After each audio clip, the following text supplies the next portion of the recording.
بسم اللہ الرحمن الرحیم۔ تمام سننے اور دیکھنے والوں کو السلام علیکم۔ آپ دیکھ رہے ہیں حقیقت کے موتی چینل، جہاں ہم آپ کے لیے اسلامی کہانیاں، ناصحانہ واقعات اور سیرت النبی کے مبارک پہلو پیش کرتے ہیں۔ پیارے دوستو، یہ اللہ کا نظام ہے کہ جو اس دنیا میں آیا ہے اسے واپس لوٹنا ہی ہے۔ دنیا میں آنے کی ترتیب تو ہے، لیکن جانے کی کوئی ترتیب نہیں ہے۔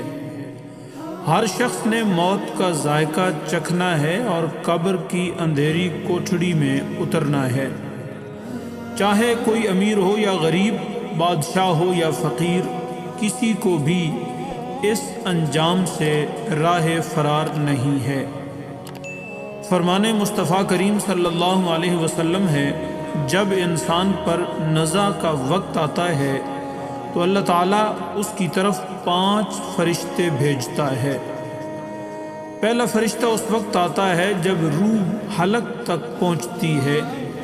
وہ فرشتہ اسے پکار کر کہتا ہے، اے ابن آدم، تیرا طاقتور بدن کہاں گیا؟ آج یہ کتنا کمزور ہو گیا ہے۔ تیری فصیح زبان کہاں گئی؟ آج یہ کتنی خاموش ہو گئی ہے۔ تیرے عزیز و اقارب کہاں ہیں؟ تجھے کس نے تنہا چھوڑ دیا ہے؟ پھر دوسرا فرشتہ جب روح قبض کر لی جاتی ہے اور کفن پہنا دیا جاتا ہے تو وہ آتا ہے اور کہتا ہے، اے ابن آدم، وہ مال کہاں گیا جو تو نے تنگ دستی کے خوف سے جمع کیا تھا؟ وہ گھر کہاں گئے جو تو نے تباہی سے بچنے کے لیے بسائے اور بنائے تھے؟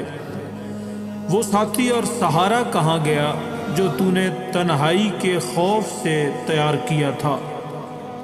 پھر جب جنازہ اٹھایا جاتا ہے تو تیسرا فرشتہ آتا ہے اور وہ کہتا ہے، اے ابن آدم، آج تو ایک ایسے طویل سفر پر روانہ ہو رہا ہے جس سے لمبا سفر تو نے کبھی طے نہیں کیا۔ آج تو ایسی قوم سے ملے گا جس سے پہلے تو کبھی نہیں ملا۔ آج تجھے ایسے تنگ مکان میں داخل کیا جائے گا جو کبھی تو نے پہلے نہیں دیکھا ہوگا۔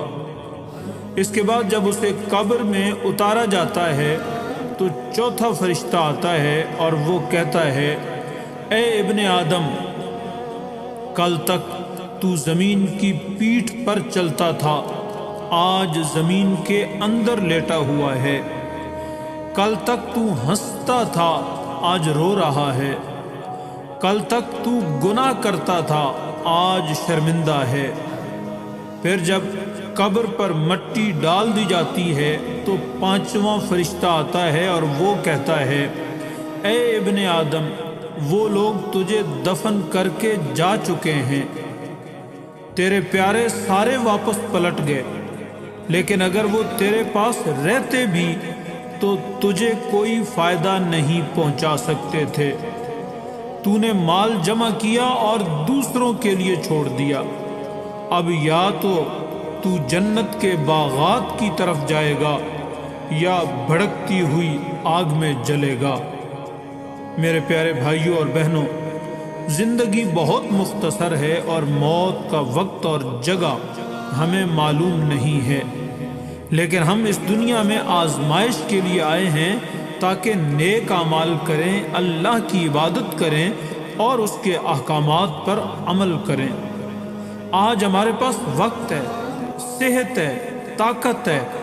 ہمیں چاہیے کہ اپنی زندگی کو اللہ اور اس کے رسول صلی اللہ علیہ وسلم کے بتائے ہوئے راستے پر ڈال لیں، تاکہ جب ہم اللہ کی بارگاہ میں پیش ہوں تو ہم سرخرو ہو سکے۔ دعا ہے اللہ ہمیں نیکیوں کے راستے پر چلائے اور مرنے کے بعد ہمیں جنت الفردوس میں جگہ عطا فرمائے۔ آمین بجاہ النبی الامین۔ اپنا بہت سارا خیال رکھیں۔ السلام علیکم ورحمۃ اللہ وبرکاتہ۔